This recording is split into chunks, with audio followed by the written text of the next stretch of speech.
본 방송에서 제공하는 투자 정보는 투자 판단에 대한 조언입니다. 방송에서 제공하는 주식의 가치, 가격 상승 및 가격 하락에 대해서는 방송사에서 보장하지 않습니다.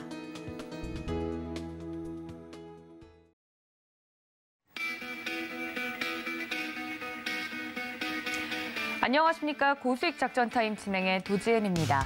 큰 산을 하나 넘었습니다. FOMC 회의 결과가 나왔는데요. 정례 회의 뒤 성명을 내고 미 연준은 기준금리를 0.75%포인트, 그러니까 자이언트 스텝을 단행하겠다고 발표를 했습니다. 시장은 이에 따라서 안도 랠리가 펼쳐지는 모습이었는데요. 뉴욕 증시와 더불어서 오늘 우리 증시에도 그 온기가 펼쳐질지 많은 분들이 궁금해하실 것 같습니다. 이 점 오늘 본격적으로 체크를 해보도록 하고요. 뉴욕 증시와 더불어서 코인 시황 같은 경우도 긍정적인 흐름들이 나왔다고 하니까 바로 좀 체크를 좀 해보도록 하겠습니다. 시황센터 연결합니다. 네, 안녕하세요. 캐스터 이은주입니다. 간밤에 있었던 우리 시장 함께 살펴보도록 하겠습니다. 미 연준의 금리 인상 발표 직후 나스닥 같은 경우도 4%로 크게 상승해졌죠. 우리 시장도 오늘 반등세가 잇따라 나와주고 있습니다.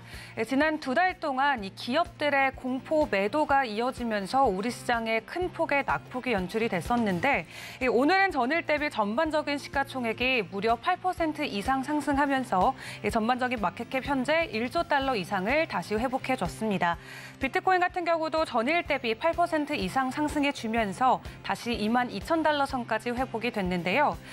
사실 이런 거시적인 경제와 우리 시장의 지표들 결국 커플링 되면서 비슷한 흐름을 보여줄 수밖에 없는 게 현실인데 플랜 B 같은 경우는 증시와 연결돼 있는 비트코인이지만 우리 시장이 더 빨리 상승할 가능성이 크다라고 분석을 했습니다. 비트코인 가격 예측 모델인 S2F 모델을 고안한 네덜란드의 유명 애널리스트죠. 플랜 B 같은 경우는 우리가 주식시장과 연결돼 있지만 결정적인 차이는 비트코인의 희귀성에 있다라고 이야기합니다. 하면서 이 본질적인 부분을 다시 한번 짚어냈습니다. 그렇기 때문에 증시보다는 우리가 훨씬 더 빠르게 성장할 수 있다라고 좀 긍정적인 이야기를 이어갔는데요. 비트코인과 증시의 상관관계가 현재 법정 통화의 가치 하락에서 비롯되고 있다면서 동일한 기간 동안 S&P 500 지수 같은 경우는 1,000에서 4,000으로 4배 올랐지만 비트코인은 현재 2달러에서 2만 달러로 10,000배 이상 상승했다라고 이야기했습니다. 현재 비트코인이 7만 달러에서 2만 달러까지 하락한 현재 모습을 놓고 많은 사람들이 비트코인의 가치에 대한 의문을 던지고 있지만 본인은 2달러에서 2만 달러까지 올라간 비트코인의 근본 적인 가치에 더 집중하겠다라고 이야기했고요. 가격적으로도 현재 다양한 의견들이 오가고 있습니다. 단기적으로는 좀 관망세를 유지하는 것이 현재는 우리 자산을 지키기에는 안정적일 것이다라는 분석가들의 말도 이어지고 있는데요. 크립토 퀀트의 기고가죠. 댄 림 같은 경우도 비트코인의 장기 보유자들이 이득 혹은 손실을 보고 판매하고 있는지 여부를 보여주는 지표인 SOPR이 지금까지 본 적 없던 0.25포인트 이하로 내려갈 가능성이 높다라고 진단을 하고 있습니다.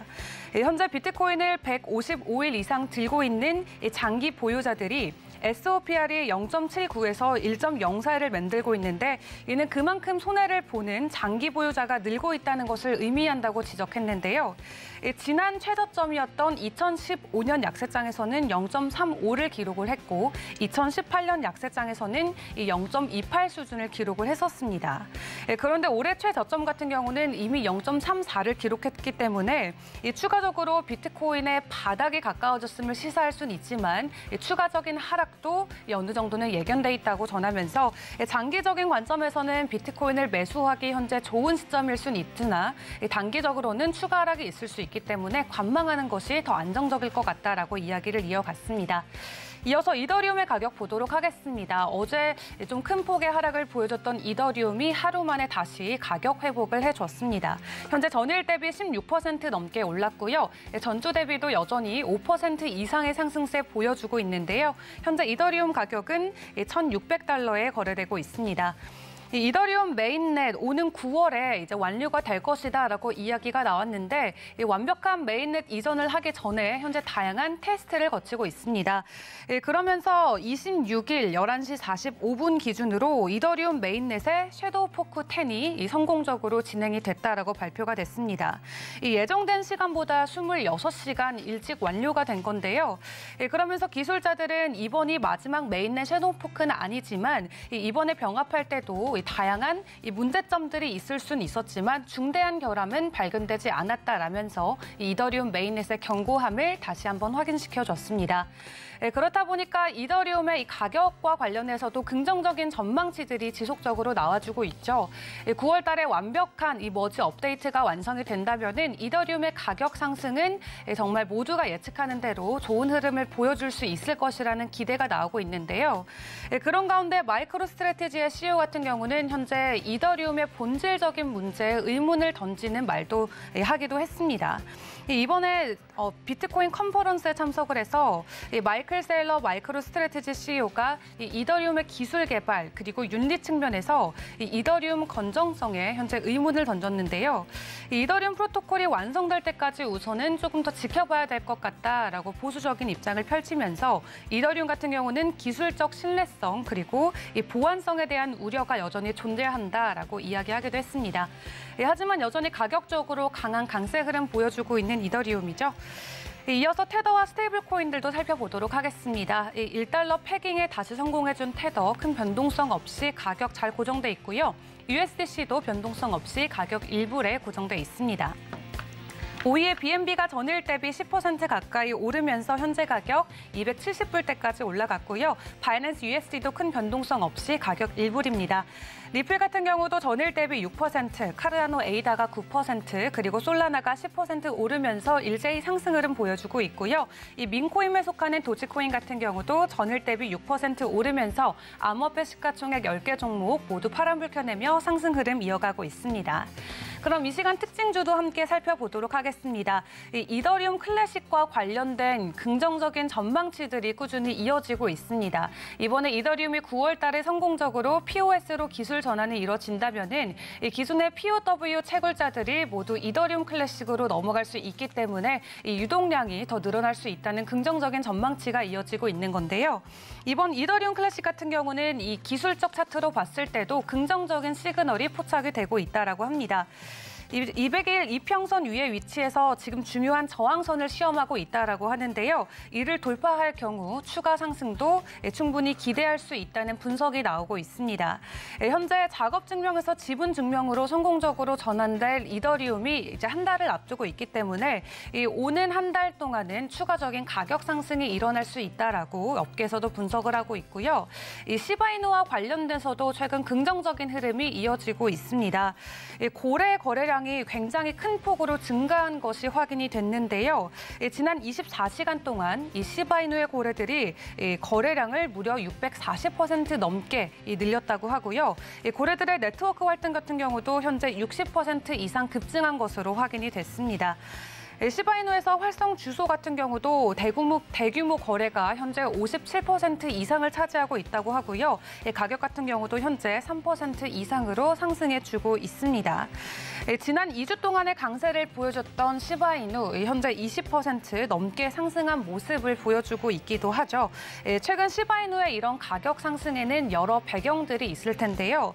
이번에 새로운 메타버스 카드 게임 출시를 앞두고 있기도 하고 또 자체 스테이블 코인 출시 계획도 전하면서 가격 상승에 더 큰 폭의 상승을 현재 견인하고 있습니다. 뿐만 아니라 카드 결제를 하면서 시바이누 소각이 이루어지는 최초의 시바이누 신용카드도 출시한다는 소식이 현재 가격 상승을 뒷받침해주고 있는 모습입니다. 그럼 전반적으로 이 업계 전망들도 함께 살펴보도록 할 텐데요. 여전히 이 중앙 기관들 같은 경우는 이 암호화폐 시장을 놓고 여전히 이 부정적인 이야기들을 이어가고 있습니다. 그중에서도 IMF 같은 경우도 여전히 스테이블 코인과 관련돼서 굉장히 비관적인 입장을 내밀고 있습니다. 이번 테라 사태 때도 우리가 겪어봤지만 스테이블 코인, 이 다양한 프로젝트들이 굉장히 리스크가 높은 프로젝트라고 이야기하면서 많은 프로젝트들이 무너질 것이다라고 경고의 목소리를 내기도 했습니다.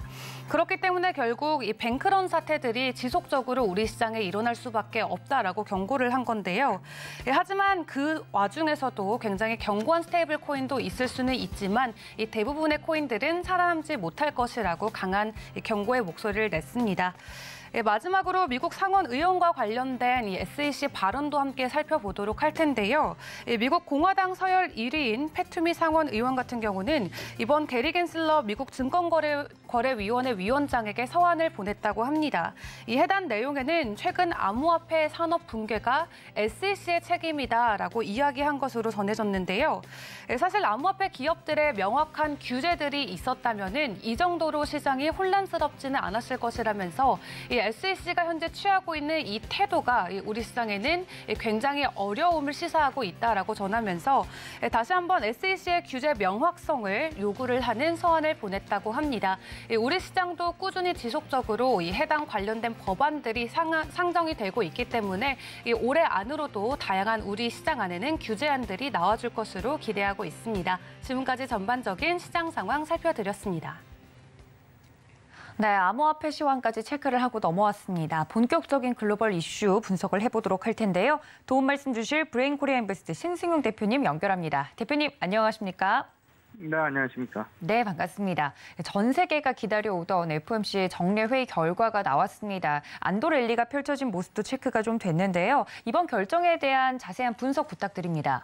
네, 뭐 다들 알고 계시겠습니다만 오늘 새벽이었죠. 새벽 3시 FOMC 금리 인상 75bp 결국 이제 그 울트라 스텝이 아닌 자이언트 스텝 2개월 연속 자이언트 스텝을 단행을 하는 그런 모습이었습니다. 일단 시장 전망치의 상당 부분 부합하는 그런 모습이었죠. 그에 앞서서 시장은 이미 상당 부분 평가를 일정 부분 하고 있었습니다. 무슨 말씀이냐면 그 금리 인상과 관련해서 이미 시장에 상당 부분 예고가 되어 있었고 그 예고되어지는 그 수준에 비해서 일단 뭐 안도를 하기에 충분한 어떤 그 울트라 스텝이 아닌 자이언트 스텝 정도에서 마무리가 되면서 시장은 불확실성 해소 결국에는 안도 랠리가 펼쳐지는 그런 모습이었습니다. 뭐 다들 이미 인지하고 계시다시피 다우지수가 한 1.4% 정도 올랐고요. 나스닥은 무려 4%가 넘는 급등을 하는 그런 모습이었습니다. 결국 시장이 어떤 생각을 하고 있느냐, 시장의 평가는 어떤 것이냐 생각을 해본다면 파월 의장의 기자회견에서도 상당 부분 이야기가 나오긴 했습니다만은 경기 침체 가능성이 상당 부분 제한적이지 않겠느냐. 점점 시장은 이미 그 인플레이션에 대한 어떤 그 우려감 내지는 인플레이션과 같은 인플레이션 고공행진이 당분간 좀 이어질 수는 있겠지만 이런 부분들이 지금 현재의 경기 상황을 침체로 만들지는 않을 것이다. 이런 부분들이 파월 의장의 기자회견 그 부분에서 파월 의장은 분명히 금리 인상에 대한 금리 속도를 향후 조절할 수 있다라는 그런 이야기를 하면서 경기 침체 가능성이 제한적이지 않겠느냐. 그리고 인플레이션도 일정 부분 좀 시간이 지나게 되면 해소될 가능성이 높다. 이런 쪽의 해석을 가능하게 만들지 않았나. 이런 생각을 좀 가져보게 됩니다. 그렇게 되면서 달러 인덱스 하향 안정했고요. 채권금리 역시 하락 안정되는. 하지만 알고 계시는 바와 같이 이제 경기 침체가 아닌 경기가 서서히 뭐 지금 현재의 상황의 지속 이런 부분들이 일다 보니까 원자재 시장 같은 경우는 상승 마감하는 그런 모습이 나타났었습니다. 파월 의장 일단 기자회견에서 뭐 고용이 상당 부분 강하다는 이야기를 강조하는 그런 모습이었습니다. 우리 시청자 여러분 다들 알고 계시겠습니다만은 8월에는 FOMC 회의가 없습니다. 그리고 9월에 FOMC가 있죠. 8월에는 대신에 향후 미국 통화정책의 방향성을 판가름할 수 있는 잭슨홀 미팅이 예정되어 있는 그런 상황이 되겠습니다. 일단 9월 FOMC까지는 상당 부분 기간이 많이 남아있다. 그렇다면 그 사이에 그 연준에서는 아마도 다양한 발표되어지는 다양한 집계되어지는 다양한 경제 지표를 가지고 통화 정책에 대한 이를 가속화시킬지 아니면 감속시킬지 속도 조절에 대한 생각 내지는 의견 상당 부분 그 교환이 활발할 것으로 생각이 되는데요. 미 연준이 참조하고 있는 금리 결정에 참조하고 있는 가장 핵심적인 경제 지표 5가지 분명하게 알고 계셔야 됩니다. 첫 번째가 인플레이션과 고용입니다. 그리고 미국의 GDP 오늘 저녁 우리 시간으로 9시 30분에 2분기 GDP 발표가 예정이 되어 있죠. 앞서서 제가 월요일 스튜디오에서 출연을 해서 말씀드렸다시피 실질적으로 지난 1분기 미국의 GDP 성장률이 마이너스였습니다. 마이너스 1.6%. 근데 이번 2분기 속보치 발표가 마이너스가 아닌 플러스로만 전환을 해준다 하더라도 시장은 오늘에 있었던 어떤 그 안도렐리에 이어서 경제 관련해서 한숨 돌리는 분명한 그런 모양새를 취할 가능성이 높다. 어쨌든 시장 안정화를 우리가 좀 기대해 볼 수 있지 않겠느냐. 여기에 더 나아가서 금융시장의 변동성도 체크를 하고 미 연준은 제조업의 생산성까지도 전체적인 그림에서 체크를 한다. 이런 부분들이 결국은 환율이라는 부분과도 밀접하게 연관이 되어 있다라는 부분 생각을 하시면서 일단 파월 의장의 다양한 이야기, 금리 인상 속도를 조절할 가능성이 있다라는 그런 부분. 하지만 인플레이션에 대한 위협은 여전하다. 그렇지. 그리고 전반적인 경기 둔화에 대한 우려는 여전히 있다. 하지만 시장의 평가는 지금 현재 나오는 금리 인상 속도가 경기 둔화로 이어지는 소위 말하는 경기 침체로 이어지진 않지만 경제가 소프트닝되는 소위 말하는 소프트 랜딩 쪽으로 상당 부분 무게중심이 이미 이동되어 있는 것은 아닌지 상당 부분 일단 지난 한 2, 3주 전, 한 3, 4주 전과 같은 시장 내 변동성은 앞으로 상당 부분 제한적으로 진행될 가능성이 높다. 결국 우리가 지난 한 달 동안 경험했었던 부분, 이 부분을 간략하게 좀 정리를 해보면 경기 침체가 결국은 인플레이션의 정점 통과 가능성을 높여주는 그런 그림을 만들어내면서 통화 정책, 긴축에 대한 속도 조절을 만들 수 있는 근간을 이루어내었다. 결국 시장이 어떤 새로운 평형점에 수렴하는 그런 모습을 보여주게 되면서 시장의 안정화, 이제 서서히 시작되고 있는 것은 아닌지 지난밤 오늘 새벽 FOMC 결과를 통해서 그리고 기자회견을 통해서 우리가 조금 생각을 해볼 수 있는 부분이 아니었나 말씀드립니다. 네, 이번 결정을 통해서 저희가 체크를 해봐야 될 포인트들까지 정리를 해드렸습니다. 이와 더불어서 시장은 FOMC 회의 결과에 주목을 하기도 했는데 2분기 실적 발표가 계속 이어지고 있는 중이죠. 근데 이 실적 발표 직후에 대해서 시장의 반응이 예전과는 좀 다르다라는 평가들이 나오고 있다고 합니다. 정확한 그 내용과 배경은 어떻게 될까요, 대표님? 예, 사실상 마이크로소프트를 통해서 우리가 가장 잘 알 수 있지 않나라는 그런 생각을 좀 해봤는데요. 실질적으로 미국의 어떤 2분기 실적 시즌은 정점을 이미 통과를 하고 있습니다. 이번 주가 정점이다라는 그런 생각인데요. 3가지 쟁점이 새롭게 부각되고 있다라는 부분, 우리 시청자는 분명히 이 부분 주목을 해 보셔야 됩니다. 일단 최근 들어서 악재보다는 호재성 제로에 조금은 더 시장이 주목을 하더라. 무슨 말씀이냐면 그저께 같은 경우 마이크로소프트의 주가는 한 3% 정도 하락하는 그런 모습이었습니다. 하지만 어제 주가는 6.7%나 급등 마감하는 그런 모습. 물론 FOMC 안도랠리도 일정 부분 반영되는 부분이 있긴 했지만 그럼에도 불구하고 시장 일단 그 실적 중에서 특히나 과거 같은 경우에는 악재에 조금은 더 주목을 했다라면 이번 2분기 실적 시즌에는 이제 그 스탠스가 좀 많이 변했다. 호재에 오히려 주목을 하더라. 클라우드 서비스 성장에 주목을 했다. 마이크로소프트에. 과거 같은 경우에는 PC 수요의 정체랄지 달러 강세의 부담이랄지 이런 악재 쪽에 조금은 더 무게중심이 쏠렸다라면 이번에는 오히려 이러한 두 가지 악재들이 희석이 되면서 오히려 호재 쪽에 주목을 하는 그런 모습들 상당 부분 관측이 되고 있다라는 점. 이 부분 시장 내 투자 심리의 무게중심이 긍정적인 스탠스로 조금씩 변해가고 있다라는 부분 실적 시즌 내에 나타나고 있는 매우 중요한 현상이다라는 그런 상황 포착을 분명히 해두셔야 될 것 같고요. 두 번째는 미국 기업들 달러 강세에 대한 역풍 우려가 새롭게 부각이 되고 있다라는 점. 모건 스탠리가 이런 이야기를 하고 있습니다. 달러 강세에 대한 부담으로 기업들의 이익 평균이 한 8% 정도 줄어들 가능성이 높다.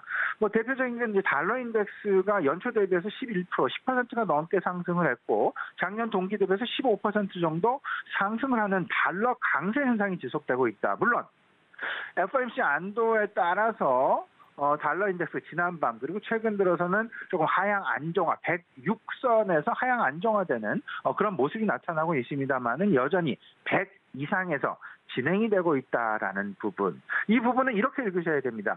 제조업에 있어서는 수출 및 내수 경쟁력은 분명히 글로벌 시장 내에서 둔화되고 있다. 미국 기업들 중심입니다. 하지만 미국 소비자들의 구매력은 오히려 상승하고 있는 그런 모습을 보이고 있다. 그러면 우리는 어떤 그림을 그려야 될까? 미국의 제조업체와 경쟁하고 있는 우리나라 미국으로의 수출하고 있는 기업들. 가격 경쟁력이 미국 시장에서 늘어난다라고 봐야 되겠죠. 그리고 미국 소비자들의 구매력이 상승을 하고 있습니다. 그 이야기는 결국은 미국으로 수출을 하고 있는 국내 생산, 수출 기업들에 대한 관심, 가장 중요한 지금 현재의 상황에서 국면이 아닐까 이런 생각 가져보게 되고요. 마지막으로 재무적 관점이 새롭게 지금 실적 시즌에서 부각이 되고 있습니다. 특히나 영업적 측면보다는 재무적 측면을 비롯한 영업 외 측면에 대한 관심이 서서히 높아지고 있다. 배당이랄지 자사주 소각이랄지 재무적 관점이 부각되고 있다. 그리고 자산 효율성에 대한 관심이 늘어나고 있다라는 부분. 방금 말씀드린 이 세 가지 이번 2분기 실적 시즌에서 새로운 쟁점으로 부각되고 있는 부분. 이거는 2분기 실적 시즌이 나고 다음 3분기 실적 시즌에는 그 결과를 가지고 분명히 시장이 평가를 할 가능성이 높습니다.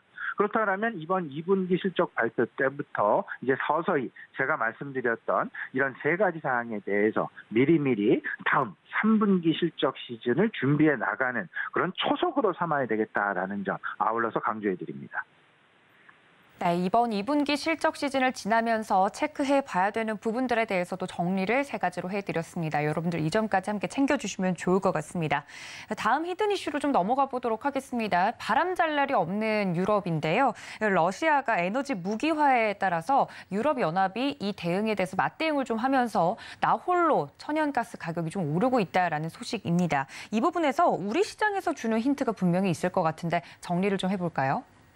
저는 일단 먼저 우리 시청자 여러분들 내용에 대해서는 이미 외신을 통해서 다들 접하고 계시는 그런 부분이다라는 생각인데 먼저 결론부터 말씀을 드리면 국내 도시가스주에 대한 매수 이 부분은 저는 오히려 의문이 좀 많이 드는 부분이다. 이 부분보다는 오히려 중장기적으로 조선주에 대한 관심이 분명히 필요한 국면이 아닌가라는 점, 러시아의 에너지 무기화와 관련해서 이 에너지 무기화는 분명히 단기적 이슈의 끝날 사항이 절대 아니다라는 그런 생각입니다. 분명히 장기화될 가능성이 높을 수밖에 없을 것이고 그렇기 때문에 EU가 실질적으로 가스 사용, EU 27개국이 가스 사용 15% 감축에 합의했다라는 부분. 에너지 세이브 정책을 새롭게 그 러시아의 가스 위협에 대해서 들고 나왔다라는 부분.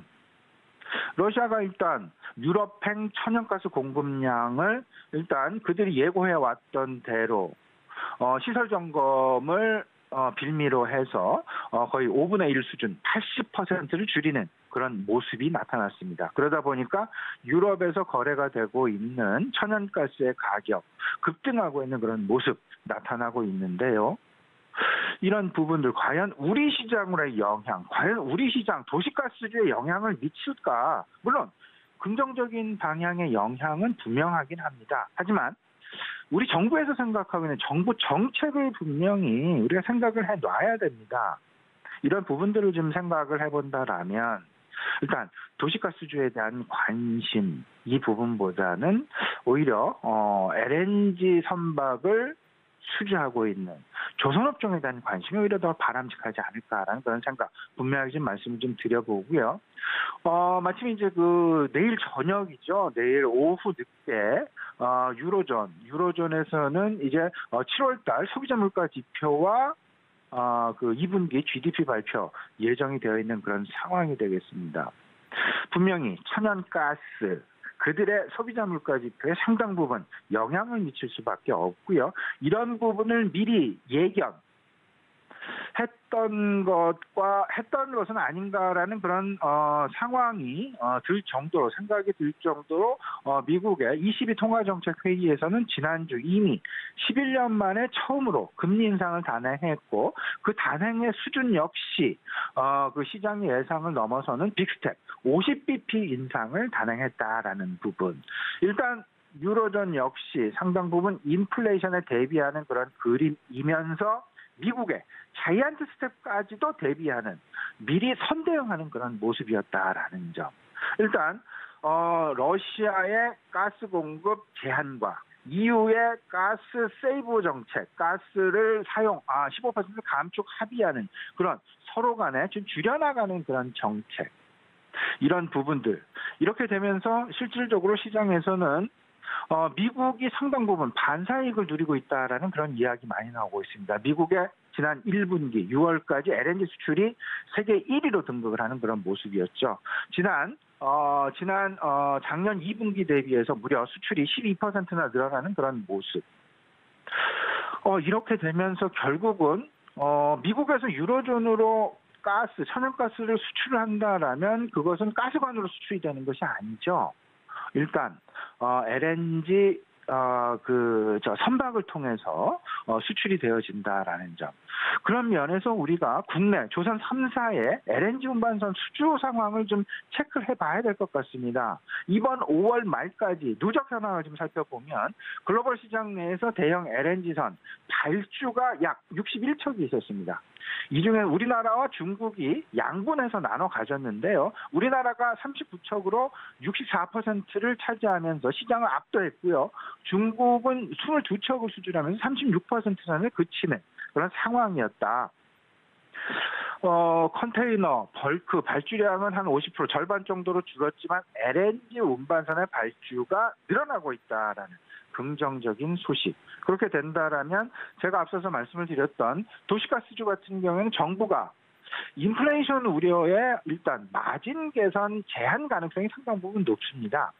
하지만 조선업종 같은 경우는 좀 다르죠. 수주 관점이니까요. 물론 인도가 한 2025년 그 정도나 돼서야 가능하긴 하지만 그럼에도 불구하고 LNG와 관련된 기대감은 LNG 운반선에 대한 수주 관련된 기대감은 계속 조선업종에서 확산될 수밖에 없지 않겠느냐. 이런 부분을 좀 생각해 보시면서 이번 러시아의 어떤 가스 공급량 축소 그리고 EU의 이에 대한 에너지 세이브 정책 여기서 숨겨놓은 우리 시장으로의 영향 여기까지 제가 말씀드렸던 부분 생각해 보시면 어떨까 싶고요.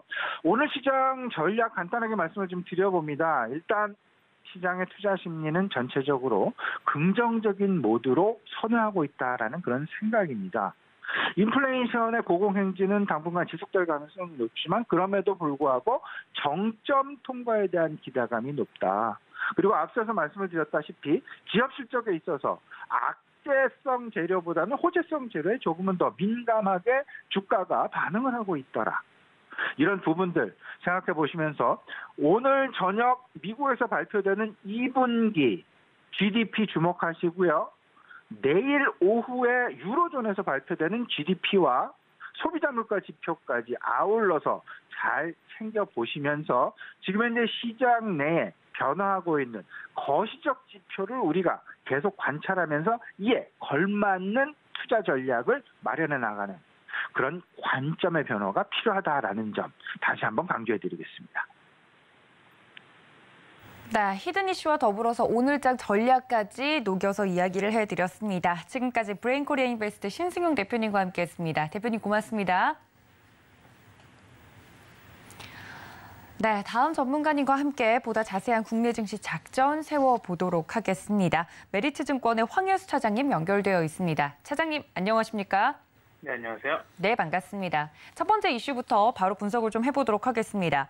현대차그룹이 국내 6개 정부 출연 연구기관들과 달 탐사 모빌리티 개발에 착수했다라는 소식이 들려왔습니다. 이르면 다음 달 협의체 소속 연구기관들과 공동 연구에 본격적으로 착수를 하겠다 기사 내용을 인용을 해봤는데요. 이제는 자동차를 넘어서 달까지 좀 욕심을 내고 있는 것 같습니다. 자세한 내용과 함께 관련주들 살펴주신다고요.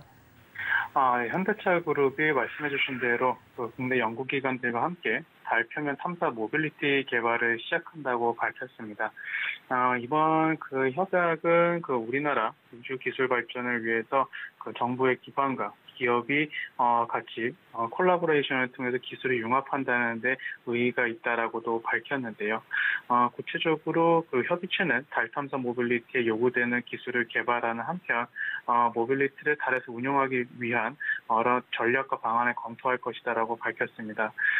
이를 위해서 현대차그룹 이와 같은 경우는 로봇 개발을 담당하고 있는 그룹 내에 로보틱스랩을 포함해서 여러 가지 특수 장비 분야의 기술을 개발하겠다는 발표를 했었는데요.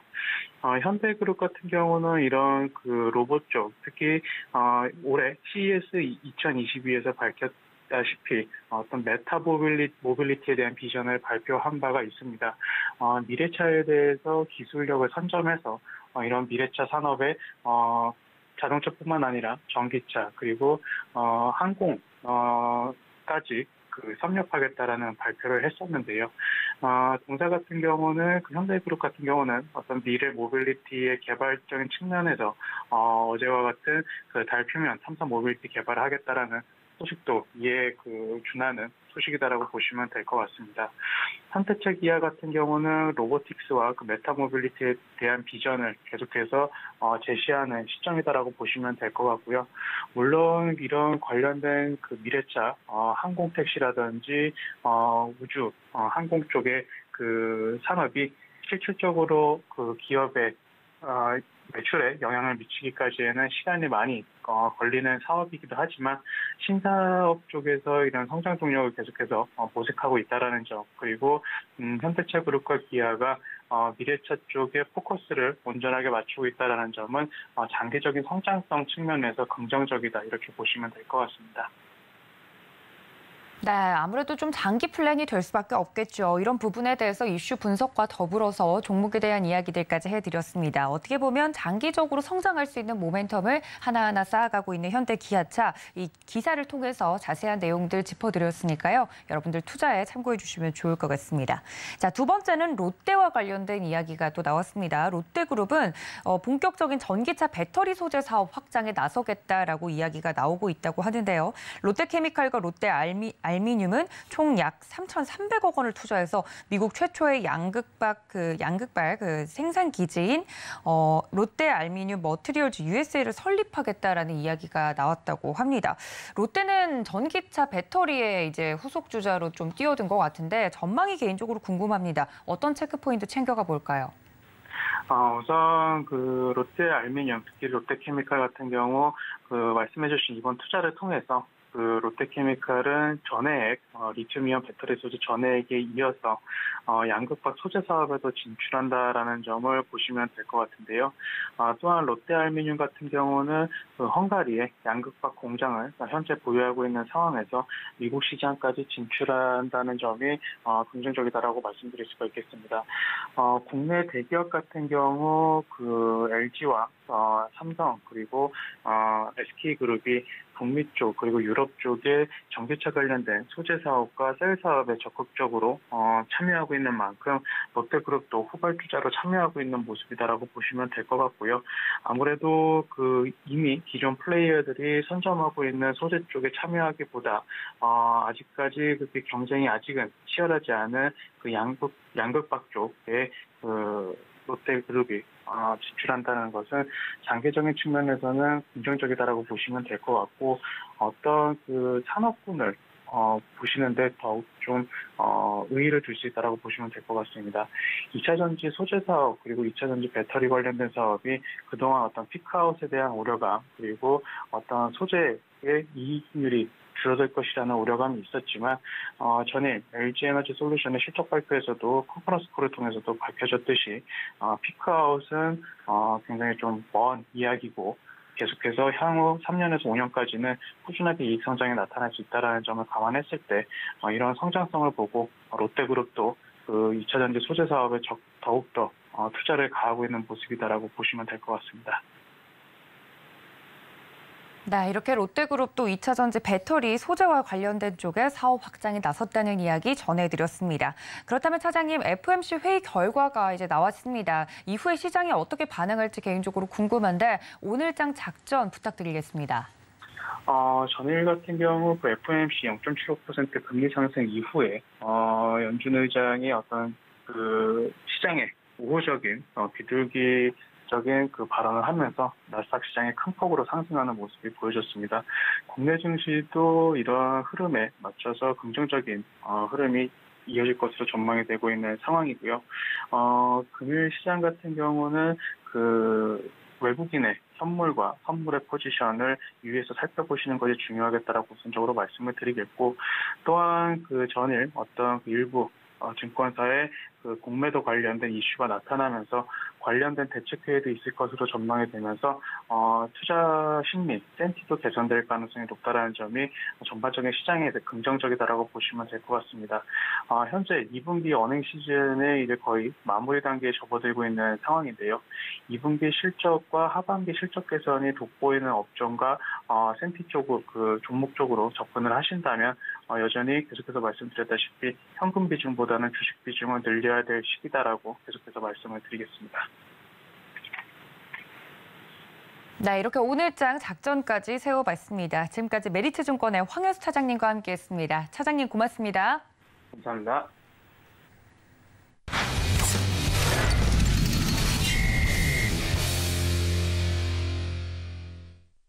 장 시작 전 종목에 대한 작전까지 세워보도록 하겠습니다. 늘 이 시간 알차게 채워주시는 분이시죠. 글로원 파트너스 이성웅 이사님과 연결해봅니다. 이사님 안녕하십니까? 네, 안녕하세요. 네, 반갑습니다. 간밤에 많은 투자자분들이 잠을 좀 못 주무셨을 것 같습니다. FOMC 회의 결과를 좀 기다리면서 시장이 어떻게 반응하는지 좀 체크를 해보셨을 것 같은데요. 75bp 금리 인상 단행을 하겠다 결과가 나왔습니다. 오늘 시장에서 좀 주목해봐야 될 포인트 정리해 주시죠.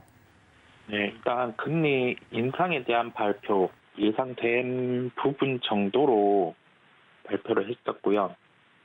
파월 의장의 발언 중에서 포인트를 살펴보면 일단 현재 기준금리 같은 경우가 중립금리 범위 내에 있다는 언급을 했고, 지금 물가라든지 경기 요인을 감안하면서 금리 인상의 톤을 조절하겠다는 언급을 했었습니다. 그리고 다음에 금리 인상 같은 경우는 한 50bp 정도 톤이 가능하다는 점을 얘기를 했고요. 이런 점을 종합적으로 봤을 때는 시장에게는 예상된 부분이었고, 경기 침체가 없다, 경기 침체는 현재까지는 큰 우려가 안 되는 부분에 대한 언급으로 시장이 반등으로 화답을 하는 모습이었습니다. 업종 중에서 보면 IT라든지 경비 소비재 업종들의 위주 반등이 나타나는 모습이었고요. 신재생에너지와 관련된 태양광 관련주도 함께 강세를 나타나는 모습이었습니다. 우리나라 시장에 연결해서 살펴보면 최근에 국내 시장 하방의 흐름, 즉 지수 같은 경우가 한 1% 이상 하락하는 흐름이 요 근래에는 나타나지 않고 있는 상황입니다. 그처럼 반등에 대한 가능성이 높아지는 단계라고 볼 수 있겠고요.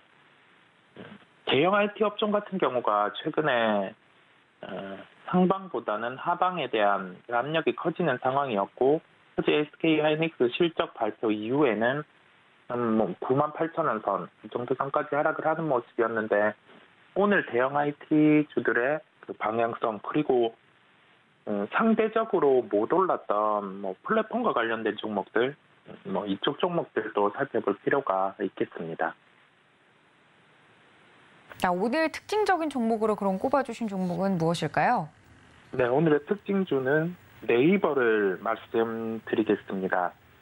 네, 어제 기준으로, 우리나라 기준으로 해서 미국 시장이 끝났을 때 알파벳과 마이크로소프트의 실적 발표가 있었고, 두 종목 같은 경우가 한 5% 정도 시간 내로 상승을 하고, 이후에 나스닥 선물 같은 경우가 강세를 나타낼 때 네이버 같은 경우는 크게 반응을 하지는 않았었습니다. 다만 오늘 미국 시장이 마감될 때, 그때 알파벳 마이크로소프트는 6%, 7%대 상승을 나타내고 마감을 하는 모습이었고요. 거기에 반응을 할 수 있는 게 네이버고, 최근에 공매도 흐름도 지속됐다 보니 이 부분이 공매도 환 매수까지 가능하다는 점에서 수급적인 요소 중심으로 말씀을 드리게 됐습니다. 여기에서 알 수 있는 아이디어는 실적 발표가 있고 미국 시장의 종목들을 연결해서 접근을 하는 방법이겠는데요. 미국의 소매 판매 업체 같은 경우가 실적을 발표하고 실적이 안 좋은 상황이고 미국의 본장에서 주가가 하락을 했을 때 그 다음 날에 우리나라의 시장의 종목들이 반응하는 경향이 강했습니다. 어제 예를 들면 이마트가 그런 식으로 반응을 했었고요. 미국 시장에서 실적 발표 이후에 강한 종목들과 우리나라 관련주를 연결해서 살펴보는 것도 최근의 시장에서, 즉 실적 발표 시즌에는 하나의 투자 방법이라고 말씀드릴 수 있겠습니다. 가격 접근 같은 경우는 전일 종가 같은 경우가 24만 6천 원이었습니다. 오늘 갭 상승의 가능성이 높은데 시가 기준으로 해서 25만 원 이하에는 접근 가능하다는 결론입니다. 네, 간밤에 뉴욕 증시에서도 나스닥이 4% 이상 큰 폭으로 오르는 등 기술주 중심으로 올라주는 모습이 오늘 우리 증시에도 이런 종목들과 영향이 좀 있지 않을까 하면서 분석을 자세히 해드렸는데요. 오늘 특징주 네이버 이야기를 해드렸습니다. 가격 접근은 시가 기준 25만 원 이하에서 접근이 가능하다라고 이야기를 해드렸으니까 하나의 투자 포인트로 삼으시고 이 점까지 참고해 주시면 좋을 것 같습니다. 자, 다음 이슈로 넘어가 보도록 할 텐데요. 신재생 에너지주 관련돼서 이야기를 해주신다고요. 해외 시장 대비 상대적으로 약세를 보이고 있는 점, 여기서 저희가 좀 고려해야 될 점은 어떤 부분일까요? 네, 아무래도 미국 시장과 중국 시장과 연계해서 움직일 수 있는 흐름이 있다 보니 그와 같은 현상이 나타나는 모습이겠고요. 폴리실리콘 같은 경우는 특히 중국 중심의 시장이 형성되어 있고, 중국에서 폴리실리콘 가격이 상승을 하더라도 업황은 전체적으로 좋아지는 환경이겠지만은 이러한 요소에서 중국의 업체가 실질적으로 가장 큰 수혜를 보다 보니 우리나라의 폴리실리콘 업체는 주가가 상대적으로 부진한 점을 저희가 볼 수 있었습니다. 다만 최근 시장의 흐름상에서 유가 같은 경우는 크게 하락을 하지 않고 있는 상황이고, 미국 시장의 태양광 관련주가 어제 업종 전체적으로 강했다는 점에서 2분기 실적을 이미 발표한 종목들 중에서 태양광 관련된 기업들을 챙겨볼 필요가 있겠고요. 중국의 폴리실리콘 가격 규제 요인으로 이 원재료를 사용할 수 있는 모듈 업체, 그러니까 하나솔루션이라든지 현대에너지 솔루션 같은 경우는 우선적으로 반등이 나온 걸 저희가 확인을 할 수 있었습니다. 여기에서 확장을 해서 최근에 주가가 상대적으로 약했던 신재생에너지 종목, 그중에서 태양광과 관련된 종목을 살펴볼 필요가 있겠고요. 그와 관련된 종목을 오늘 말씀드리도록 하겠습니다. 네, 태양광 관련된 종목이다라고 이야기를 해주셨는데 몇 가지 머릿속에 좀 스쳐 지나가는 종목명들이 있습니다. 어떤 종목일까요? 네, 종목은 OCI를 말씀드리겠습니다. OCI는 2분기 실적 발표가 있었고 2분기 실적도 예상치보다는 부진한 실적을 발표했습니다. 그리고 언급드린 것처럼 중국의 폴리실리콘 가격 규제 요인으로 인해서 좀 부정적인 부분이 OCI에 반영이 되고 있는 단계고요. 모든 부정적 요인이 반영되는 시점에서 일단은 절대적인 주가는 기술적 반등 구간에 와 있는 걸 저희가 확인을 해볼 수 있겠습니다.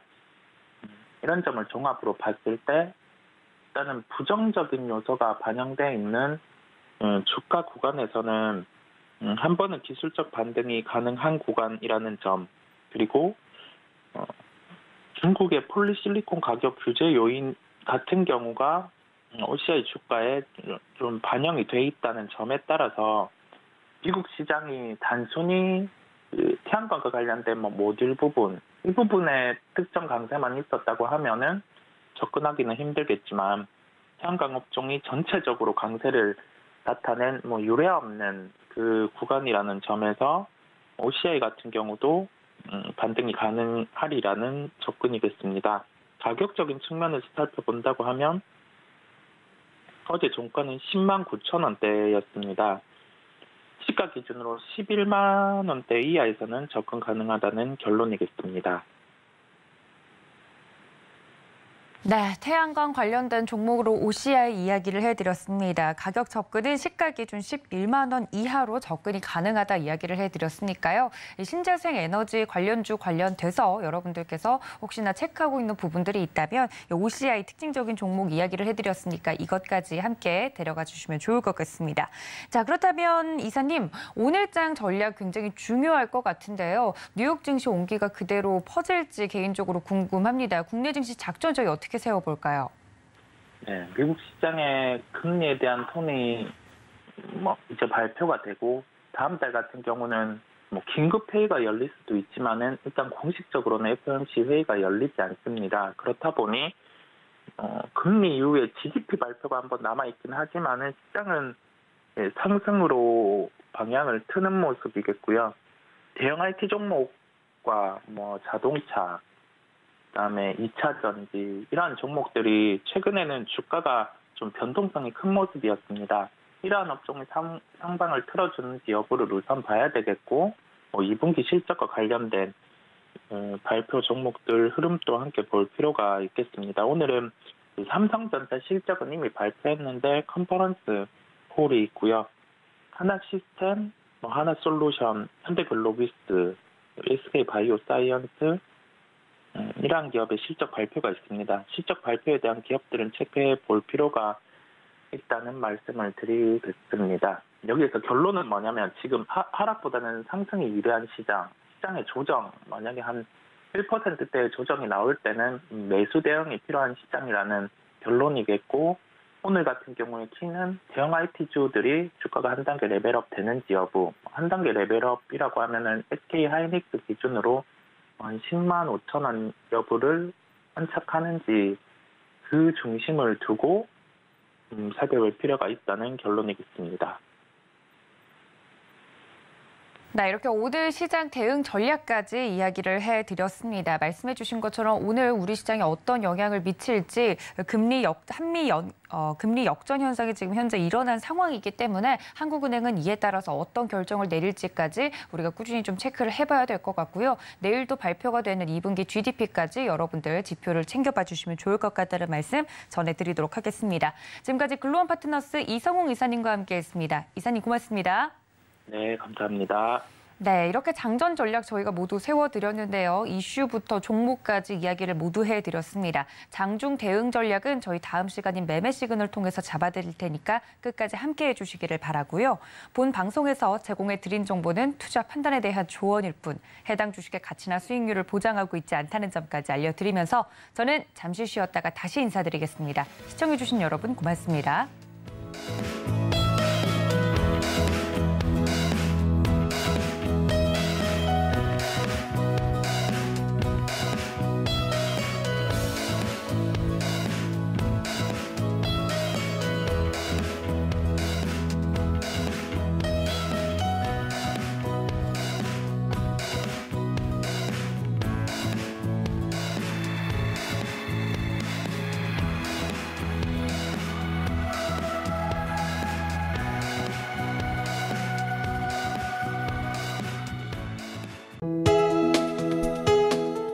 본 방송에서 제공하는 투자 정보는 투자 판단에 대한 조언입니다. 방송에서 제공하는 주식의 가치, 가격 상승 및 가격 하락에 대해서는 방송사에서 보장하지 않습니다.